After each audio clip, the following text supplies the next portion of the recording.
আসসালামু আলাইকুম বন্ধুরা। অনেকেই বলো ববিনে সুতো ভরাতে পারো না, সুতো লুজ হয়ে যায়, সেলাই খারাপ হয়। তো আজ 5 মিনিটে একদম সহজ নিয়ম দেখিয়ে দেবো। তো একবার দেখলে আশা করছি তোমরা বুঝতে পারবে, তোমাদের আর কোনো সমস্যা হবে না ববিনে সুতো ভরানো নিয়ে। ঠিক আছে? তো প্রথমে 3টে ভুল দেখে নাও, যেটা সবাই করে থাকে। তো নাম্বার 1 যেটা হচ্ছে সুতোটা হাতে ধরে ভরানো। তো অনেকে কী করে, সুতোটা এভাবে নিয়ে ববিনটাকে নিয়ে আর এইভাবে সুতোটাকে হাতে ধরে ববিনটা ভরায়। সুতো এভাবে হাতে ধরে এক হাতে ধরে ববিনটা ভরায়। তো সেক্ষেত্রে কী হয়, সেক্ষেত্রে আমাদের ববিনে সুতো জড়িয়ে যায়, সঠিকভাবে সেলাই হয় না। আর ববিনে সুতো ভরানো যায় না, এইভাবে করলে তো জড়িয়ে যাবে। আর নাম্বার 2 যেটা হচ্ছে ববিন ফুল টাইট না করে। অনেকে কী করে, ববিনটাকে ফুল টাইট করে না, লুজ হয়ে যায়। সুতো যখন ভরে ভিতরে সুতো অনেক লুজ হয়ে যায়।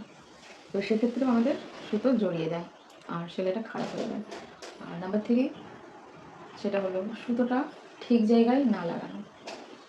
ববিনের যে সুতোটা সেটাকে ববিন কেসে সঠিকভাবে না লাগানো কারণে সেলাই জড়িয়ে যায়। তো চলো বন্ধুরা, সঠিকভাবে সুতো পরানোর নিয়মটা দেখে নাও।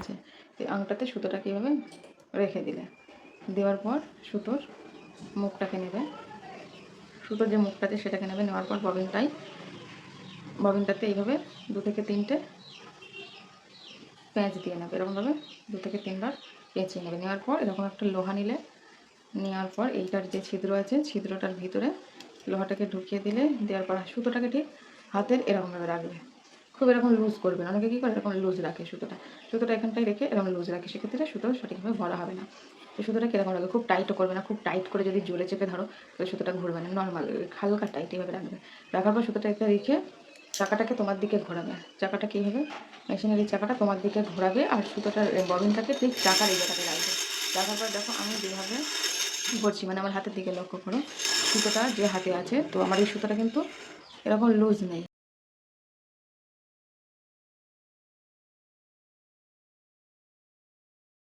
তো এইভাবে তোমরা ববিনে সুতোটাকে ভরবে। আরেকটা যেটা করতে পারো, এটা আরেকটা ট্রিক্স। তো এই যে তোমরা 3টে ছিদ্র দেখতে পাচ্ছ, এর উপরটাতে এরকমভাবে ঢুকিয়ে নিলে সুতোটা, তাহলে এটা এই দিকটাতে একটু টান হয়ে আছে। আর তোমার হাতটাকে এভাবে ধরলে সুতোটা টানই থাকবে। এভাবে করলেও সুতো সঠিকভাবে পেঁচানো যায়। এইভাবে 2-3টে প্যাঁচ দিয়ে নিলে, লোহাটাকে নিলে, দেখো এইভাবে ধরলে সুতোটা কতটা টান হবে। এই জায়গাটা তুমি হাত দিয়ে ধরো, ধরার পর চাকাটাকে তোমার দিকে ঘোরাও, ঘুরিয়ে এইভাবে সুতো করো। এইভাবে সুতোটাকে অনেক টান হয়। এইভাবে ধরলে ভরলে এই জায়গাটায় বাঁধিয়ে নিয়ে সুতোটা ভরলে অনেকটা টান হয়, সেলাইটা সুন্দর হয়।